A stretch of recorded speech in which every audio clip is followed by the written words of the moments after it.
So, I mean, I'm just warning you guys. I mean, if you're going to go out there, it'd be smart to be armed. I'll tell you, I would not go in the forest without some type of protection, not bear spray.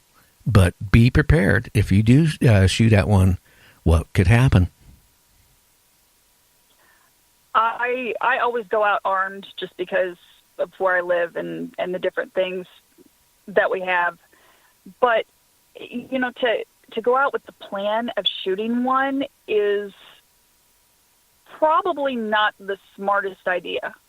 I mean, they are large enough. It would be silverback gorilla type size, grizzly bear type size to try to take down. So the one I saw was bigger than that. Okay, and we're talking 8, 9, maybe 10 feet. Okay, and probably in the 500-600 pound range. Right, and I just can't.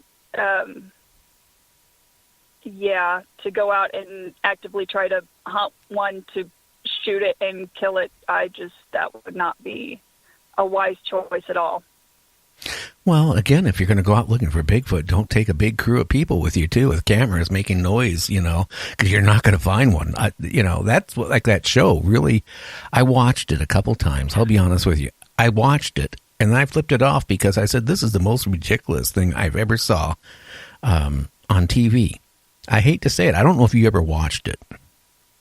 I watched it a few times, and I've watched several of the different shows, whether it was Bigfoot or monster hunting or different things.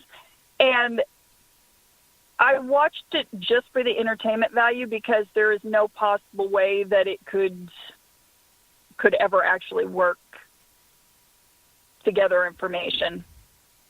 No, you wouldn't find anything. They'd be long gone. I mean, if you were looking for a Bigfoot, making all that noise, they're going to be long gone.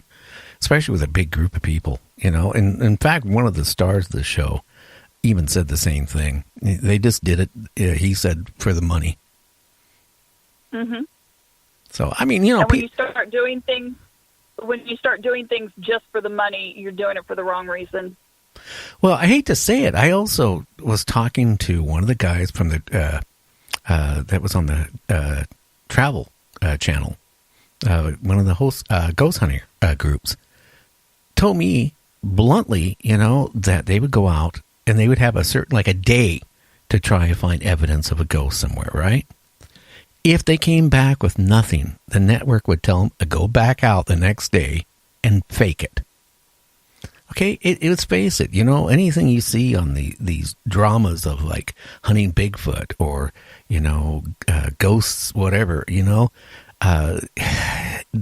they're not real. It can't be. I've interviewed a couple ghost hunter groups, and the last one I had on, the guys I seen really legit. I had another group on where I cut the guy off. I let the lady talk a little bit longer, then I cut her off because one, it seemed like what they were looking for, to be on a cable channel. And they never found any evidence, but they figured if they produced enough stuff and put it on YouTube, some cable channel would pick up their ghost hunting and they would make money from that. And I mean, that's not the way it should be. No, and you can never predict when a ghost or a haunting is going to show up. I have, on my property, I've had some things happen that out of the clear blue had no expectation of having anything happen. So that's just not the way it works. You can't go and say, today we're going to see 3 ghosts and we're going to have 4 EVPs, and it just doesn't work that way. Oh no! I mean, I've ran across a couple things. I'm an old man. You're a young girl, and a couple things in my life. Not that young. Well, you're way younger than me, but I can say that I've run across a couple things in my entire life that got me into the paranormal. When I originally went into broadcasting in the mid to late 70s, I first started out as a DJ, and then all of a sudden I found myself in a radio station doing a talk show, and I did a couple different talk shows on a couple different stations back then. And paranormal things back then were like like witchcraft and stuff like that. Not Bigfoot, not ghosts, not stuff like that. And the paranormal thing has opened up so much in the last 10 years. It's crazy. And you go on to the internet, right? And you listen to all these different talk shows. I mean, everybody, it's just like when digital cameras came out, Liz. One of the businesses I used to run was a chain of photography stores, professional stores. Everybody, that was the death of photography, photography stores. Digital cameras came out and everybody thought they were a professional. They could go do their sister's wedding, they could do this and do that. Well, it's the same thing with the paranormal thing. You go on to all these different YouTube or on the internet and, here's this show and here's this show, and you listen to them. They know nothing about it. And actually, they're doing more damage to the paranormal by doing their show than they are doing anything for the paranormal. And it amazes me that, I hate to use the word, some of the crap you can find on the internet that actually they don't realize they're doing damage. If it's about Bigfoot or if it's about giants or if it's about UFOs or ghosts even, if they don't know what they're talking about and they kind of like the show is like nothing but a fun and game thing, it does damage. Now, getting back to you, you said you had a couple strange things that happened on your property. What type of strange things, Liz, happened on your property? One of the first things that I personally had happened, I had gone outside to feed our horses and was putting the feed bins on the gates so they could eat. And out of the corner of my eye, I see what I thought was one of my son's friends walking in a space that is between our house and our well house, walking across the yard and out of my line of sight. And I even turned and looked, and it looked like a young man wearing black cargo pants and a black hoodie. And I finished feeding the horses and walked over to see what he needed, and there was no one there. And I had kept my eyes on the area. There was only one way he could have gone back out. There were no footprints. There was no grass that was pressed down. There was no sign anyone had ever been there. And it had rained in the past couple of days, so there should have been footprints. There should have been some indication that someone walked across there, and there was no one there. Now, that is eerie. Now, did you ever do any checking to see, if he was wearing cargo pants, that probably would have put it, cargo pants was really popular, in the 90s and 2000s? Early 2000s. Did you ever check to see if any young men went missing around in that area? I haven't. I started working here in law enforcement in 2000 in the county, and there was nothing really reported like that in this area. It was the impression that I got. It looked kind of like he was wearing hoodie and cargo pants. It was kind of a distance off from where I was. But it was baggy. So it may not have been cargo pants, but it was baggy pants that were black. It was black hoodie, but it could have just been the look of a hoodie. But I haven't looked for records, but as far as I know, there's nothing that would account for that. Oh, maybe like maybe a runaway, kid. Maybe it was reported as a runaway, and maybe something happened. And, I hate to say it, maybe his spirit is roaming around the area where something happened to him. And that's completely possible.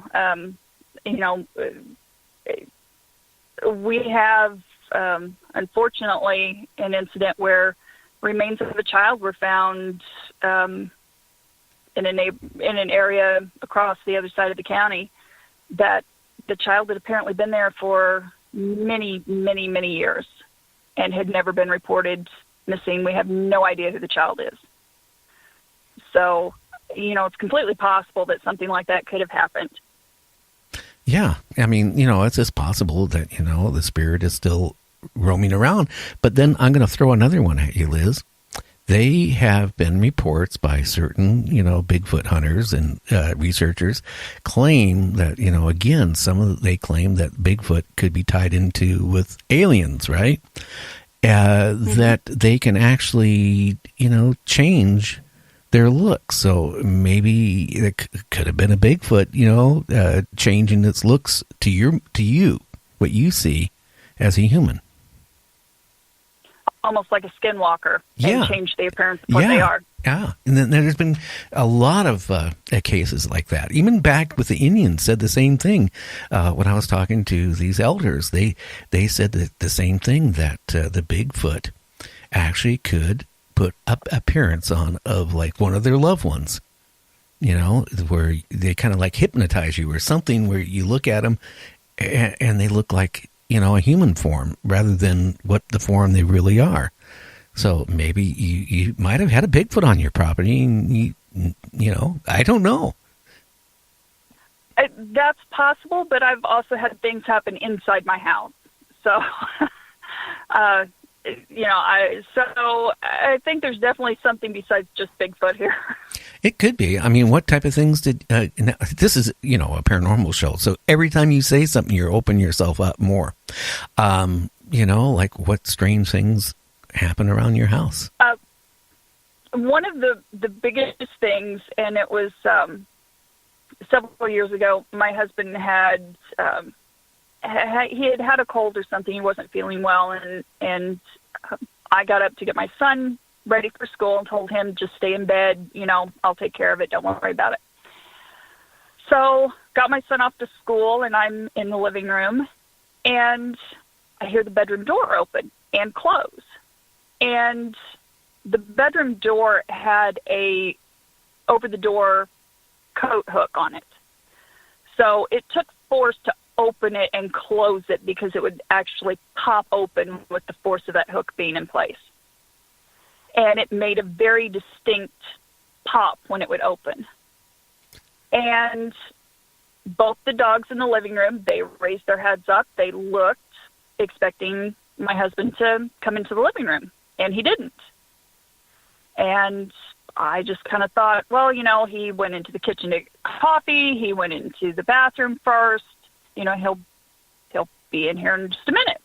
And about 5 minutes later, I heard the door open and close again. Again, dogs raised their heads up. They looked. My husband walks in, stands in the doorway, and gives me this dirty look. And I'm like, what? Were you able to get some more sleep? And he said, yes, until you opened the door and woke me up. Ooh. I didn't open the door. You opened the door.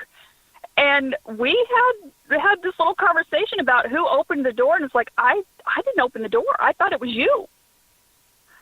And something had opened and closed the door and pulled it hard enough to latch the door and make it latch. That would be kind of eerie. Now, has that happened more than one time?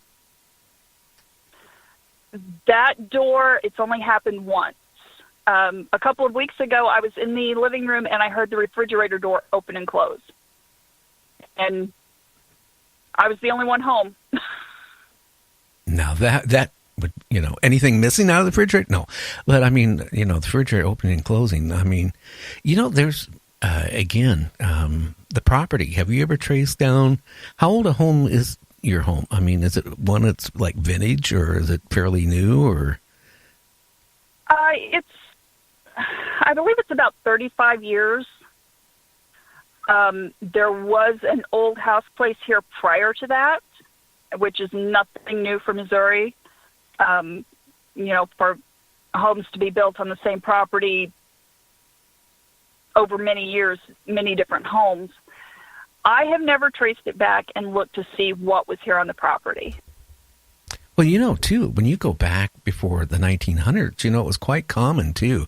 If somebody passed on, a lot of times, if you lived out, away from, any towns, a lot of times they were buried on the property. So, I mean, you never know. You could have, a spirit, I guess, still, not realizing they're dead. That's the whole problem. A lot of times I